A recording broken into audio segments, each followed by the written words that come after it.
मी आज बाजरीचे सांडगे करणार आहे. त्यामुळं मी पण दाखवावं म्हटलं बाजरीचे सांडगे कसे आम्ही मराठवाड्यात कसं करतो. ह्याला थोडंसं भरडून घ्यायचं आहे. रात्रीच मी थोडंसं पाण्यातून काढून बाजरी भरडून ठेवली होती. आता त्याला सकाळी 1 तास भिजू घालणार आहे. एक पाणी टाकून ठेवलं आहे, 1 तास भिजू घालणार आहे. हे बाजरीचं पीठ 1 तास भिजलेलं आहे. त्याच्यावरचा मी चोता काढून घेते. असं मी पाणी बदलणार नाहीये, कारण बदलल्यानंतर त्यातलं पौष्टिकता पूर्ण जाते. त्यामुळे फक्त चाळणीने हे त्याच्यावरचा चोता जो असतो तो काढून घेत आहे. आणि परत मी काही पाणी गरम करून घेत नाहीये ना, ते पाणी बदलून घेत नाही. माझं एकच असतं नेहमी की वेळ कमी लागेल, त्यात भांडेही कमी लागतील असा विचार करून. नाहीतर पापड वगैरे बनवायचं म्हटलं का खूप भरपूर भांडे, वेळ खूप जातो. पण जे आता बाहेर वगैरे जातात कामावर वगैरे महिलांना, त्यांना एवढा वेळ नसतो. आता हे आपण काढून घेतलेलं आहे. आता असा गॅस पेटून घ्यायचं. मी गॅस पेटून घेत आहे. गॅस खूप बारीक ठेवायचा आहे. यात मी काढलेलं नाही आहे. यात जो आपण भरट केलेली होती ती तसंच मध्ये आहे तसंच पातेलं मी भिजवलेलं तसंच ठेवणार आहे. ह्यात थोडंसं तिखट टाकणार आहे. लहान मुलांना खायचं आहे त्यामुळे मी तिखट थोडं प्रमाणात कमीच टाकलं आहे. चवीप्रमाणे मीठ टाकत आहे. भरपूर प्रमाणात जिरे टाकत आहे. ह्याची टेस्ट खूप छान लागते.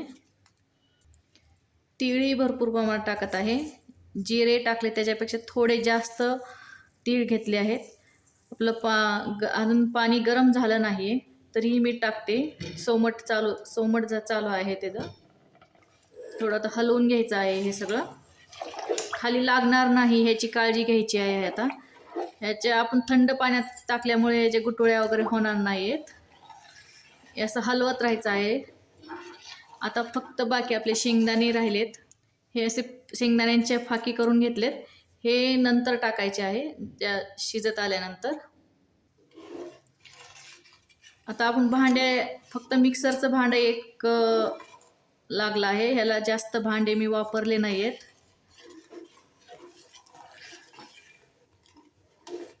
आता आपण गॅस फुल करून हलवत आहोत.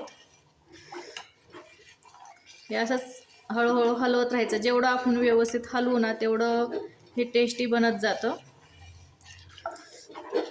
फुल गॅसवरच हलवायचं आहे. आता माझ्यासोबत जर माझी सासू, जाऊ, बहीण, आई कोणी असते ना, तर पहिलं हे हसले असते की माझी पद्धत बघून. आता माझ्यापाशी कोणी नाही आहे त्यामुळं मी बिनधास्त माझ्या पद्धतीनं करते नवीन प्रयोग. आणि सक्सेस होतात, खूप छान बी होतात. फक्त याला उकळी फुटू द्यायचं नाही, हे हलवतच राहायचं आहे. नेहमी आपण आपल्या पद्धतीनं जसं वाटेल तसं करायचं. चुकलं तरी हरकत नाही, पण कमी भांडे कमी लागणार, कमी वेळ बचत होणार आणि आपल्या पद्धतीनं चविष्ट पदार्थ मी बनवत असते जसं मला हवं तसं. ते पहिल्याच्या काळात कसं आजीनं सांगेल तसं हे असंच असतं, ते तसंच असतं. जर जुन्याच पद्धतीनं करायचं असतं ना, तरी गॅस इंजिनिअरिंगचे शोध लागलेच नसते. चुलीवरच करावं लागलं असतं.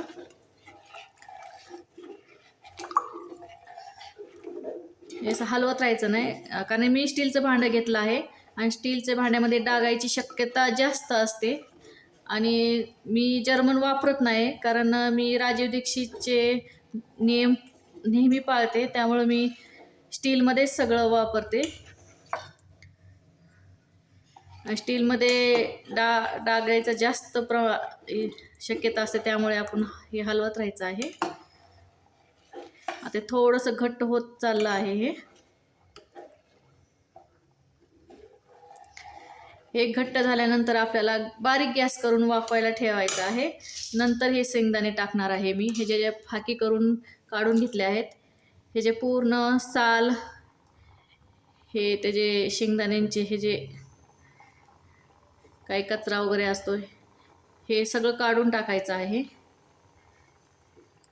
हे काय शेंगदाण्याचे जे कोंब असतात तेही काढून टाकायचं आहे, कारण ह्यानी थायरॉइड होण्याची शक्यता जास्त असते.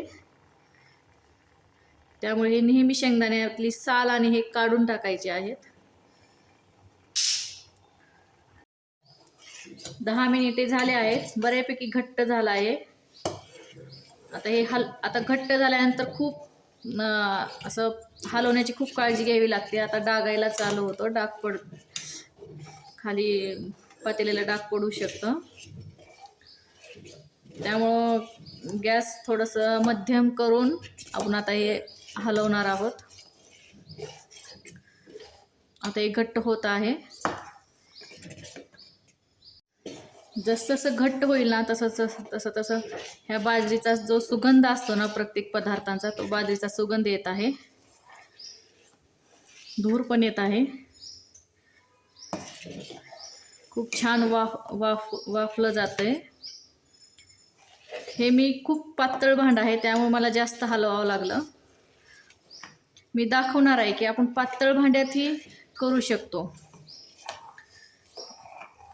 मी पातेलं परत नंतर मी ज्यावेळेस सांडगे घालू ना त्यावेळेस मी माझं पातेलं दाखवणार आहे की माझं पातेलं खाली चिटकलंय का, थोडंसं करपलंय का, डागलंय का पीठ, हे दाखवणार आहे मी पातेल्यातलं. असं वाफतंय आता. तर 2च मिनटं खूप बारीक गॅस करायचा आणि असं 4-5 मिनिट आपण गॅस झाकून ठेवणार आहोत. हे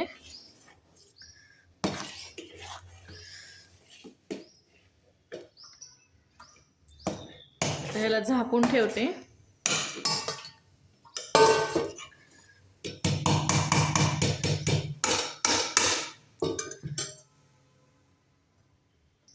मी गॅस बंद करून मी 10 मिनिटं झाकून ठेवणार आहे. परत मी गॅस चालू करून हलवणार आहे.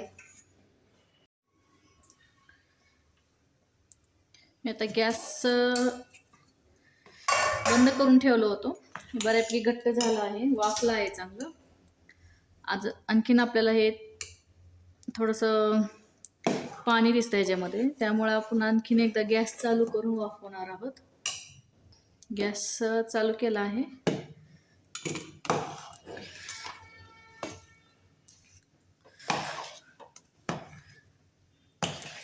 हे 5-5 मिनिटाला 5 मिनिटं गॅसवर, फुल गॅसवर आता हलवणार आहोत.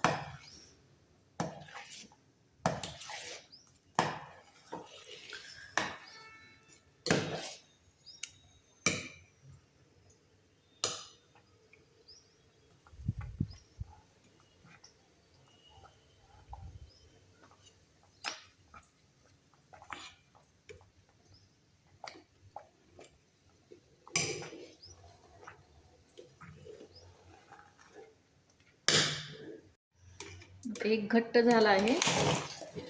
आता शेंगदाणे घालायची वेळ आहे. शेंगदाणे घालते ह्याच्यामध्ये. हे शेंगदाणे बरोबरच खाल्लं जातं, पण मी याच्यामध्येच घालून टाकणार आहे. सांडगे खूप छान आणि टेस्टी होतात.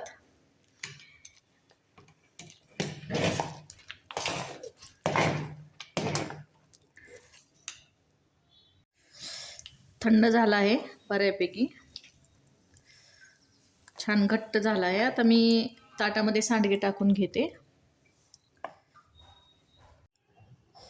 थोडंसं पाण्याचं हात लावून घेते म्हणजे पोळणार नाही, हाताला चिटकणारही नाही. आता एक मोठं ताट घेऊन ह्याच्यामध्ये असे सांडगे टाकून घ्यायचे.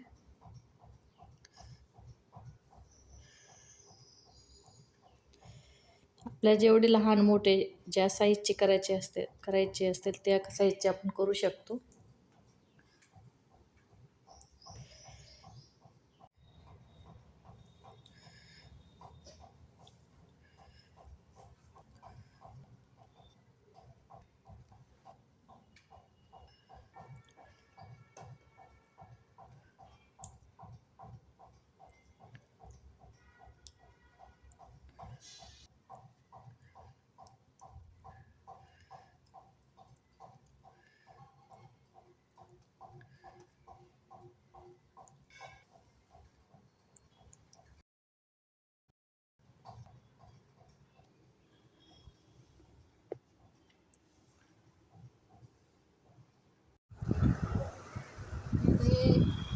मध्ये मी ठेवणार आहे. धुवून घेतला आहे आधीच, ते धूळही बसणार नाही काचे खाली ठेवल्यानंतर, जेणेकरून सांडग्यांवर धूळ बसणार नाही आणि व्यवस्थित वाळतील. पाऊस जरी आला तरी भिजणार नाहीत.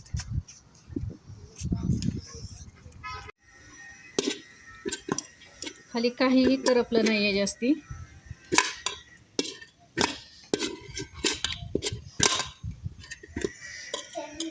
ह्याला खरवट म्हणतात. थोडंसं टाकलेलं आहे.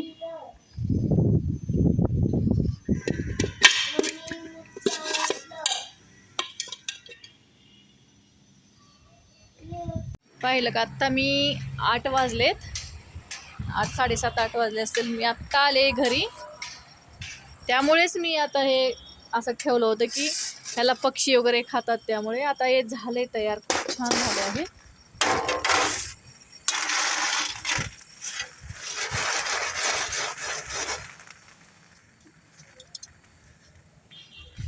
स्वामीनी खाऊन दाखव हे.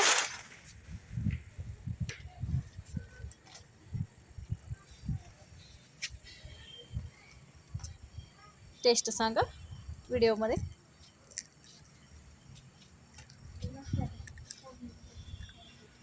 चांगले, लाईक करा. हे शेंगदाणे घेतले आहे आणि हे आता मी तळते सांडगे. हे सगळे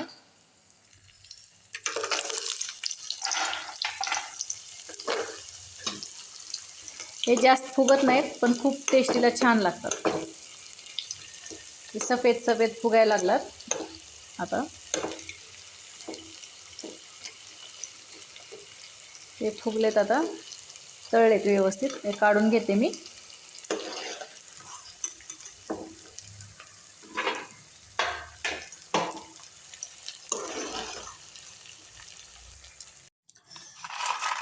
आता हे शेंगदाणे बरोबर खायचे आहेत. खूप छान लागतात, उन्हाळ्यामध्ये खूप आवडीनं खातात. मुलांनाही आवडतं खूप. हे तिखट नसतं म्हणून. यात जास्त मी तिखट टाकलेलं नाही आहे.